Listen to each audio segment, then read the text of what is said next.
Baik, saya awali. Assalamualaikum warahmatullahi wabarakatuh. Perkenalkan, nama saya Mara Aryani dari kelas 11 2 IPA asal sekolah SMA Negeri 1 Tenjo. Saya di sini akan menjelaskan tentang bab 2, yaitu sistem dan dinamika demokrasi Pancasila. Sebelumnya, apakah kalian diberi kebebasan untuk mengemukakan pendapat dalam musyawarah? Apabila dalam keluarga kalian senantiasa melakukan musyawarah untuk membahas suatu persoalan, apabila semua anggota keluarga diberikan kebebasan untuk mengemukakan pendapat, serta apabila anggota keluarga saling menghormati pendapat, berarti keluarga kalian telah menerapkan sikap demokratis. Demikian pula halnya di sekolah.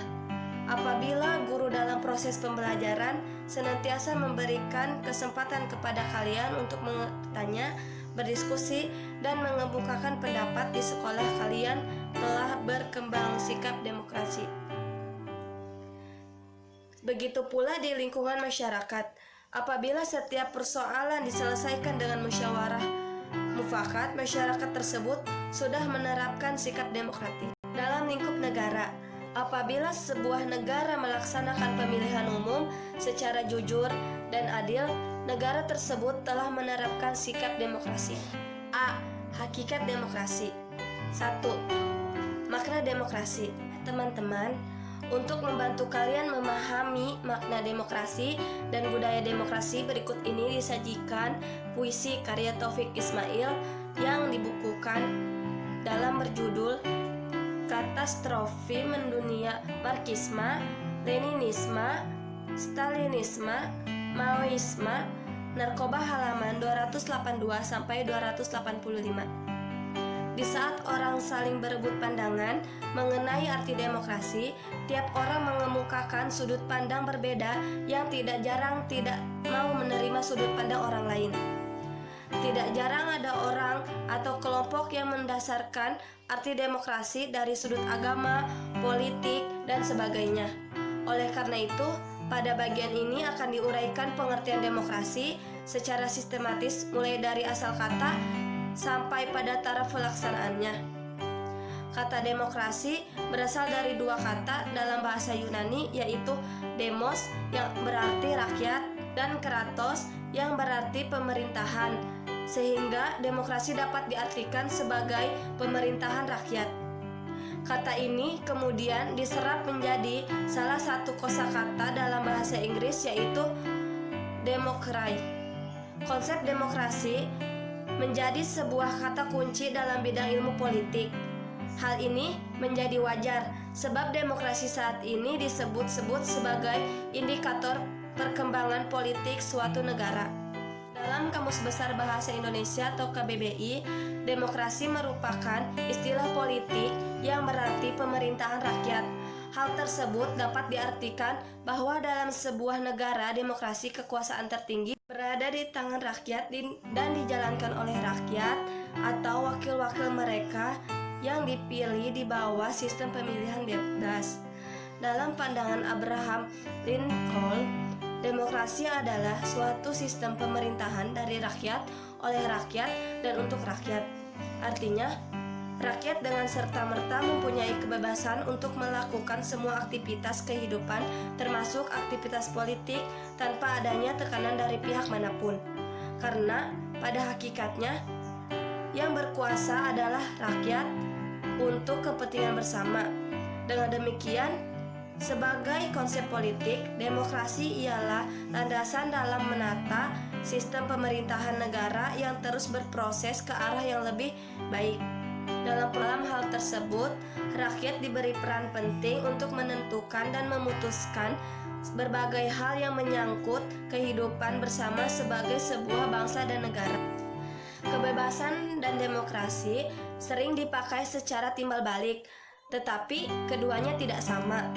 Sebagai suatu konsep, demokrasi adalah seperangkat gagasan dan prinsip tentang kebebasan yang juga mencakup seperangkat praktik yang terbentuk melalui sejarah panjang dan sering berliku-liku.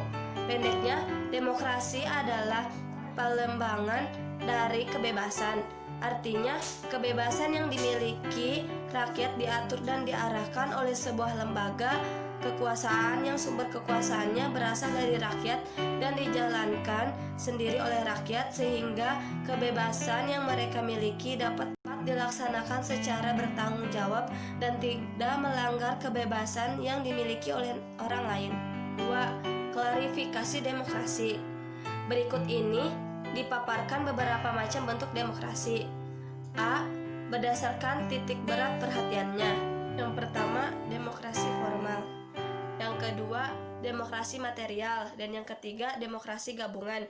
B. Berdasarkan ideologi. Berdasarkan ideologi yang menjadi landasannya, demokrasi dapat dibedakan menjadi dua.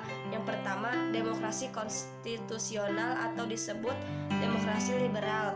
Yang kedua, demokrasi rakyat atau demokrasi proletar. C. Berdasarkan proses penyaluran kehendak rakyat. Menurut cara penyaluran kehendak rakyat, demokrasi dapat dibedakan ke dalam dua bentuk. Yang pertama, demokrasi langsung, dan kedua, demokrasi tidak langsung. 3. Prinsip-prinsip demokrasi. Seperti yang diungkapkan pada bagian sebelumnya, bahwa demokrasi merupakan pemerintahan dari rakyat, oleh rakyat, dan untuk rakyat. Secara eksplisit ditegaskan bahwa rakyatlah pemegang kekuasaan yang sebenarnya. Demokrasi sebagai sistem politik yang saat ini dianut oleh sebagian besar negara di dunia tentu saja memiliki prinsip-prinsip yang berbeda dengan sistem yang lain. Henry B. Mayo, sebagaimana dikutip oleh Miriam Budiarjo dalam bukunya yang berjudul Dasar-Dasar Ilmu Politik, mengungkapkan prinsip dari demokrasi yang akan mewujudkan suatu sistem politik yang demokrasi. Adapun prinsip-prinsip tersebut sebagai berikut. A. Menyelesaikan perselisihan dengan damai dan secara melembaga. B. Menjamin terselenggaranya perubahan secara damai dalam suatu masyarakat yang sedang berubah. C. Menyelenggarakan pergantian pimpinan secara teratur. D. Membatasi pemakaian kekerasan sampai minuman. E. Mengakui serta menganggap wajar adanya keanekaragaman. F.